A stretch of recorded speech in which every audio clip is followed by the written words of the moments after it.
Hey guys எல்லாம் எப்படி இருக்கீங்க? ஒரு இன்ட்ரெஸ்டிங்கான ஒரு கோடு பார்த்துருவோமா? அப்போலோ 13 மிஷன் உங்களாவது தெரிஞ்சிருக்கும். சாரி, 1970 வந்துட்டு ஸ்பேஸில் ஒரு மேஜர் ஆக்சிடென்ட் நடந்துச்சு. சரிங்களா? ஆக்சிஜன் டேங்க் வந்து எக்ஸ்ப்ளோர்ட் ஆனாலும் சென்சார்ஸ் ஆல்ரெடி அப்நார்மல்ஸ் ரீடிங்ஸில் காட்ட ஆரம்பிச்சிருச்சு. இன்றைக்கி அதே மாதிரி ஒரு பைத்தான் கோடு நம்ம ஒரு அனாமலி டிடெக்ஷன் கோட் பார்த்தலாம். சரிங்களா? இம்போர்ட் டைம் ரேண்டம் போட்டிருக்கிறேன். இது எதுக்குன்னு பார்த்தீங்கன்னா, இந்த ரெண்டு மாடியூல் நம்ம இம்போர்ட் பண்ணுறோம். டைம் யூஸ் பண்ணி டிலே வைக்க, லைவ் ரீடிங் மாதிரி காட்ட, ரேண்டம் யூஸ் பண்ணி ஆக்சிஜன் ப்ரெஷர் ரொம்ப ரியலிஸ்டிக்காக ஆக ரேண்டமாக சேஞ்ச் பண்ணுறோம். சரிங்களா? நெக்ஸ்ட்டு பிரிண்ட் அப்போலோ 13 ஆக்சிஜன் டேங்க்னு போட்டிருக்காங்க. இது எதுக்கு போட்டிருக்குன்னு பார்த்தீங்கன்னா, இதில் நம்ம டைட்டில் மற்றும் ரியல் இன்சிடென்ட் பற்றிய இன்ஃபோ வந்துட்டு இங்கே பிரிண்ட் பண்ணுறோம். நெக்ஸ்ட் வந்து சேஃப் ரேஞ்ச். இந்த சேஃப் ரேஞ்ச்னா சேஃப் ஆக்சிஜன் ப்ரெஷரை வந்துட்டு ஆரம்பத்தில் ப்ரெஷர் வந்து 21.0 சேஃப் ரேஞ்சில் தான் இருக்குது. சரிங்களா? இப்போது இந்த பிரிண்ட் இன் ரேஞ்சுன்னு இருக்கு பார்த்தீங்களா? இது எதுக்குன்னு பார்த்தீங்கன்னா, நம்ம லூப் 1 மினிட்லேருந்து 20 மினிட்ஸ் வரைக்கும் ஓடுது. அதில் ஆக்சிஜன் ரீடிங்ஸ் பார்த்தீங்கன்னா சிமுலேட் பண்ணுறோம்.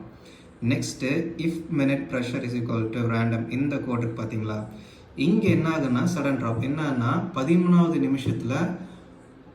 நிமிஷத்துலேருந்து அப்போலோ 13 நடந்த மாதிரி ப்ரெஷரை 5லேருந்து 8 PSI வர சடனாக குறைக்கிறோம். சரிங்களா?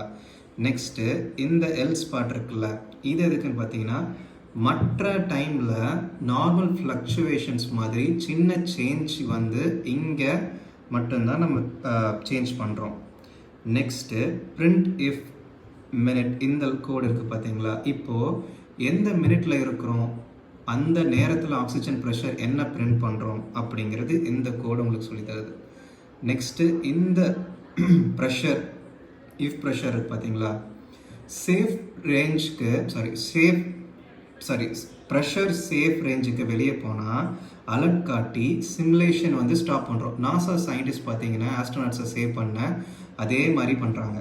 இப்போ நெக்ஸ்ட் கடைசியாக டைம் டாட் ஸ்லீப்னு இருக்கு. ஒவ்வொரு ரீடிங்க்கும் 0.3 செகண்ட்ஸ் டிலே வைக்குது. அதில் ரியல் டைம் மானிட்டரிங் மாதிரி ஃபீல் கொடுக்குது. சரிங்களா? இப்போது இதை ரன் பண்ண என்ன வருதுன்னு பார்த்துருவோமா? உங்களுக்கு இதுதான் அதோட அவுட்புட். தேங்க்யூ.